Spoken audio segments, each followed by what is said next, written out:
नमस्कार दोस्तों, आप सुन रहे हैं कुलबेली अपने होस्ट अभिषेक के साथ में। आज मैं लेकर आया हूँ पंचतंत्र की एक और कहानी। आइए शुरू करते हैं कहानी आपके होस्ट अभिषेक के साथ में। लालची कुत्ता। एक गांव में एक कुत्ता रहता था। वो हमेशा कुछ न कुछ खाने की फिराक में ही रहता था, क्योंकि वह बहुत ही लालची था। वह भोजन की तलाश में हमेशा यहाँ वहाँ भटकता रहता था। उसका पेट कभी नहीं भरता था। एक दिन की बात है, वो हमेशा की तरह खाने की तलाश में इधर उधर घूम रहा था, लेकिन उसे कहीं भी खाना नहीं मिला। अंत में उसे एक होटल के बाहर एक मीट का टुकड़ा दिखाई दिया।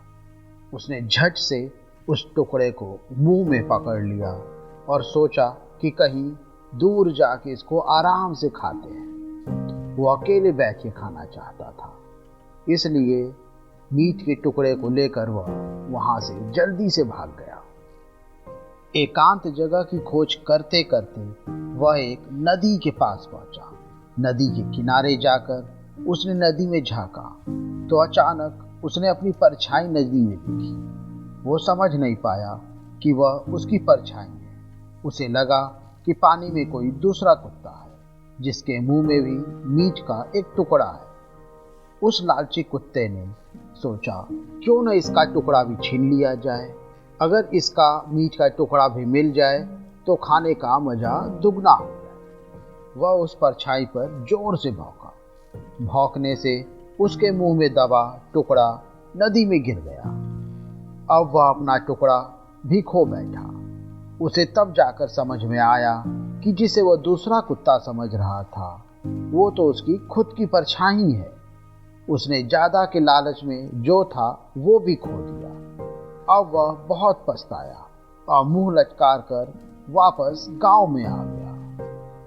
इस कहानी से हम लोगों को यह शिक्षा मिलती है कि लालच बुरी बला है। लालच नहीं करना चाहिए। दूसरों की चीजें छीनने का फल बुरा ही होता है। लालच हमारी खुशियां छीन लेती है, इसलिए अपनी मेहनत पर भरोसा करना चाहिए और मेहनत से जो भी हासिल हो उसमें संतोष करना चाहिए। अगर लालच करेंगे तो हमारे पास अभी जितना है उससे भी हाथ धोना पड़ सकता है। साथी, आज के लिए बस इतना ही। मुझे उम्मीद है आज की कहानी आपको पसंद आई होगी। हम मिलते हैं अपने नए एपिसोड में। तब तक के लिए हमें आज्ञा दें। नमस्कार।